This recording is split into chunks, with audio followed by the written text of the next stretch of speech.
నుంచి ఈసారి జనసేన శ్రీ పవన్ కళ్యాణ్ గారు పోటీ చేయబోతున్నాడు. అటు చూస్తే వైసీపీ పార్టీ నుంచి వైఎస్ఆర్ కాంగ్రెస్ అభ్యర్థిగా వంగ గీత గారు ఉన్నారు. ఎలా ఉండబోతుంది రేపు వాళ్ళిద్దరి మధ్య? లేదండి, ఇప్పుడు ఈరోజు మా పిఠాపురం నియోజకవర్గం మాది ఉప్పాడ కొత్తపల్లి మండలం మాది ఉప్పాడండి. ఏంటంటే ఈరోజు పవన్ ఇక్కడ చేస్తే నేను గెలుస్తానని ఆయన మనసులో అనుకుంటున్నామో కానీ ఇక్కడ మా వంగ గీత గారికి 100కి 90% ఓటింగ్ ఉందండి. ఆవిడ చేసిన వర్క్ ఏంటంటే సార్, ప్రజల్లో మంచి మనసు ఉందండి ఆవిడకి. ఏంటంటే అందరూ నా వాళ్ళే అనేసి ఎప్పుడు ఆవిడ మాట్లాడుతుంటుంది. అలాగే పని కూడా హాస్పిటల్కి పని కానీ, మా ఫిషర్మెన్లో ఒక బోటు కాలిపోయినా, ఓ బోటు పెగిలిపోయినా, ఇలాంటి పనులు మా ఫిషర్మెన్ మీద ప్రేమ చూపి గీతమ్మ గారు చాలా పనులు చేద్దండి. ఏంటంటే గతంలో వైఎస్ రాజశేఖర రెడ్డి గారు పెద్ద అయిన సీఎంగా ఉన్నప్పుడు మా ఉప్పాడ సముద్రం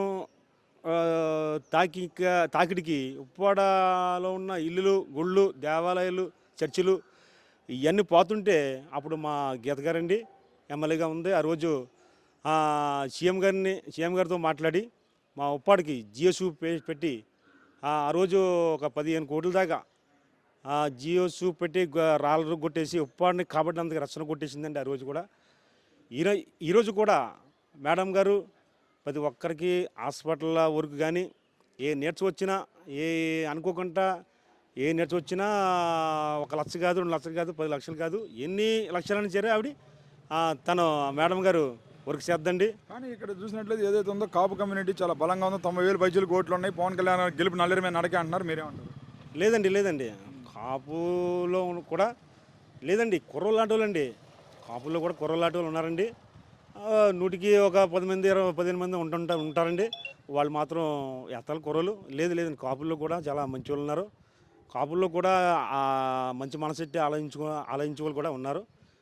కాపుల్లో కూడా వస్తుంటాడు, మళ్ళీ ఓటేసుకుని మళ్ళీ రేపు పొద్దున్న సినిమా షూటింగ్కి పోతాడు, ఎక్కడికి పోతాడు. లోకలు మా మేడం గారికి వేద్దాం ఓటు అనేసి ప్రతి ఒక్కరు కాపులు కూడా ఆలోచించే వాళ్ళు ఉన్నారండి. గెలుస్తారా? పక్కాగండి గీతమ్మ గారండి, పక్కా. ఈ పిఠాపురం నియోజకవర్గం ఎమ్మెల్యే గారు గీతమ్మ గారండి 100కి. ఈ 18 కాదండి, ఈ 2018లో కూడా సీఎం గారు జగన్ అండి. రేపు నాటికి 24వ సంవత్సరం అండి ఇది. ఇప్పుడు కూడా వచ్చే సీఎం కూడా జగన్ అండి. రేపు నాడు కూడా ఎప్పటికన్నా 50 సంవత్సరాల దాకా జగన్ అండి సీఎం.